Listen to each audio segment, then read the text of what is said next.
today I'm going to show you how to make this MEATSA, they call it, which is basically just a pizza that uses meat as the crust.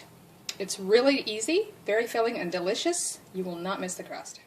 Okay, so I've got all the ingredients assembled before you, and they're in 3 different little stacks because these are the ingredients for the meat crust, these are the ingredients for my homemade sauce, but you can use whatever sauce you like, and these are some of the assorted toppings that I'm going to put on, but again, use whatever works for you.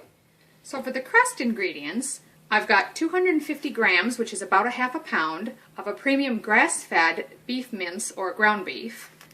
I've got 1 egg, a 1/4 cup Parmesan cheese, and then 1/2 teaspoon each of oregano, basil, red chili flakes, and garlic, and then also a 1/2 teaspoon of a low-sodium salt substitute that I'm using because I'm trying to keep it low sodium. You can use any low-carb pizza sauce you like. I'm just making my own from a low-sodium tomato paste, and this is just a small tub. I'd say it's about maybe 1/2 to 2/3 of a cup of tomato paste there. And then I've got similar groups of seasonings here. I'm using a 1/2 teaspoon of oregano, basil, garlic powder, the red chili flakes, and this is actually a sugar substitute which sort of cuts the acidity of the tomatoes. And then lastly, I've got my topping ingredients. Now I'm choosing to use, I've got onion, some chopped mushroom, and red bell pepper or capsicum. Cheese, I've got a spicy chorizo salami, very thin slice, and you can add a little extra parmesan if you like on top as well. So I'm going to start by preheating the oven. I'd recommend 200 Celsius, which is about 400 Fahrenheit, but because I have a fan-forced oven, I'm going to go closer to about 190 Celsius or 375 Fahrenheit. Okay, we're going to start with our crust ingredients then, and I've already cracked the egg in here. I like to start with that in case you have to fish any eggshell bits out. Hopefully you don't. And then I'm going to put the beef mince in there.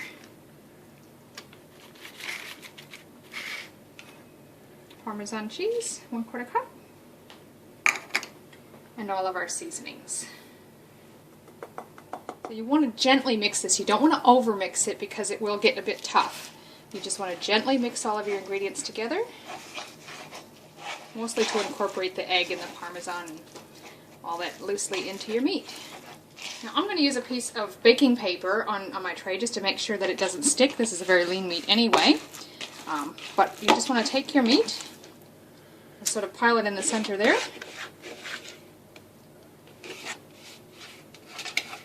Make sure you get all the seasonings.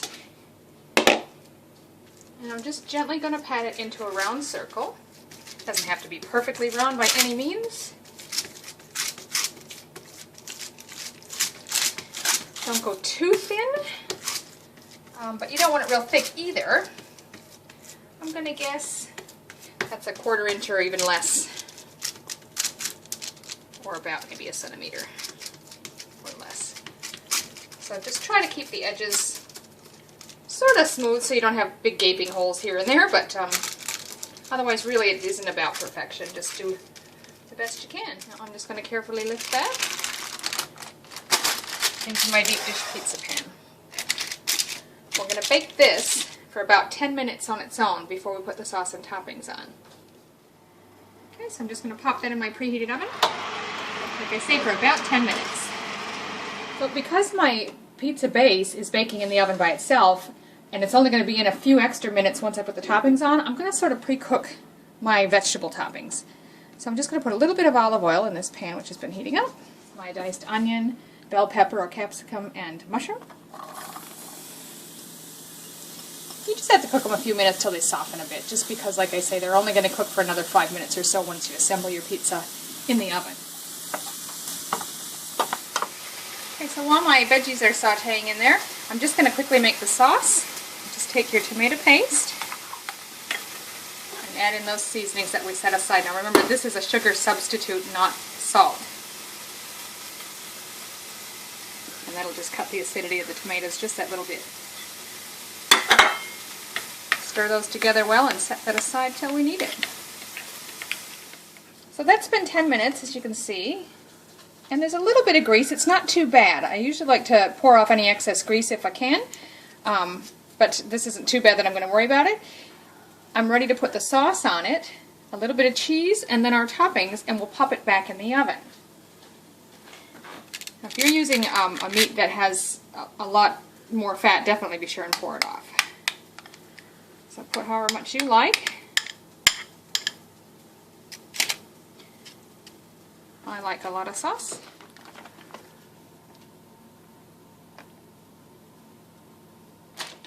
And then our veggies that we've cooked. Spread those rather evenly on top if you can.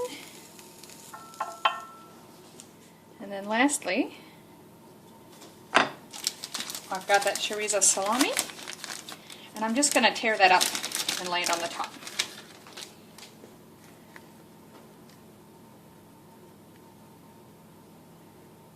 You can just do it you could cut it properly if you want, it doesn't matter, I'm just going to rough tear it. We're going to pop that back in the oven on the top rack, just so that it's closer to the element, because it's only going to need 5 to 7 minutes depending on how well you cooked your toppings and what different ingredients you're using. Just keep an eye on it. So I've taken this out of the oven. It's been about 7 minutes, and as you can see, everything's nicely cooked. The cheese is well melted. You can serve it up as is if you like, or if you want to put any additional ingredients on, maybe a little parmesan or a little extra cheese, that's up to you. Sprinkle some on if you like. But now this you're going to have to serve with a knife and fork. You are not going to be able to pick up slices of this pizza like you would with a normal crust. But trust me, you won't care. This is really, really tasty and just a very filling and delicious way to eat pizza. So you may need to just carefully lift it around the edges just in case it's stuck a little. And then just slip it onto your plate. I would recommend just cutting it in squares personally. You can go across like this if you like. Or don't worry about it, as I say, because you're just going to eat it with a knife and fork most likely anyway. But just look at that. It's really, really good. Give that a try. You won't miss the crust.